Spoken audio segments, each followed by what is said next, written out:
Gawa seemed like a good idea on paper, but he missed having technology that actually worked.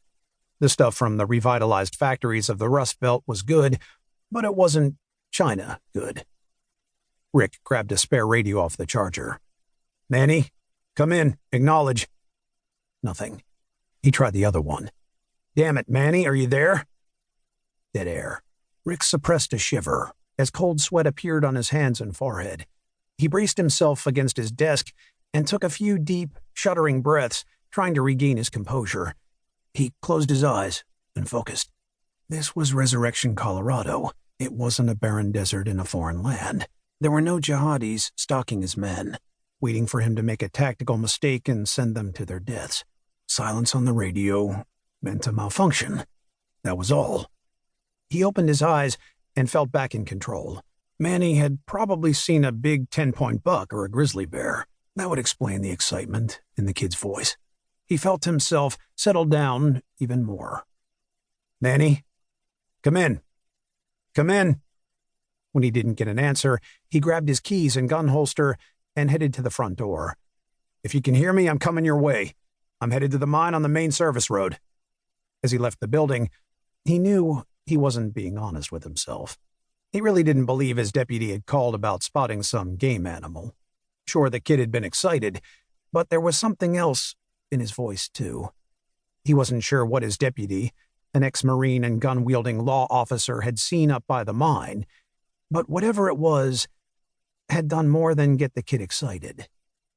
Something had scared the shit out of him, and that wasn't good. Chapter 2. The fence wasn't supposed to be there. Rick stared out through his windshield of his Chevy Blazer, leaning forward so he could see all the way to the top of it. The damn thing was at least 20 feet tall, with razor wire coiled across the top to add another 2 or 3 feet. A heavy fabric lined the inside, blocking his view of the mine. The dark green color of the fabric made the yellow signs posted down the length of the fence stand out. Each of these was emblazoned with a lightning bolt and the promise of 7,000 volts to anyone crazy enough to get too close. "What in the hell?" he whispered. He'd been up to Resurrection Mine 1,000 times in his life, and never seen anything like this barricade. As a kid, he used to visit his dad at work back when the place was in operation. Even then, there was no more than a chain-link fence around the workyard in front of the mine's entrance. Even after the mine closed, the security had never been anything special. As a teenager, he and his buddies would break in to explore the old shafts, drink beer, and talk about conquering the world. Outside of some big warning signs and a padlocked gate on the mine itself, there had never been much effort to secure the site.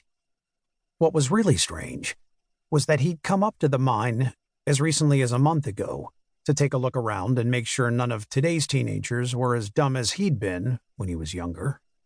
On that trip, he hadn't seen any sign of activity in the area. And on the drive up, there'd even been a tree down across the access road that had required him to take the old Blazer off-road just to get past it. With the main access road cut off, the place ought to be abandoned. The fence wasn't supposed to be there. Rick parked on the steep slope right before the spot in the access road where he knew it flattened out into the mine's parking area. The spot was so steep that his Blazer slid backward a few inches on the gravel before settling in. He turned off the engine, put on the emergency brake, put his hand on the door handle, and hesitated. Every alarm bell was going off inside his head. The first thing he'd taught the new guys in his unit back in the day was that if something doesn't belong on scene, then it was put there to kill you. The first time you second-guess yourself is the time you lose either your life or a limb. He flexed his prosthetic left hand, then let go of the door handle and grabbed the radio mounted on the dash. "Manny, this is Rick. You copy?" Nothing but static. "I'm up at the mine, main road, in front of this weird fence. If you can hear me, make your way over to my position. Over." Static. He considered the chances that Manny's radio was receiving, but couldn't send.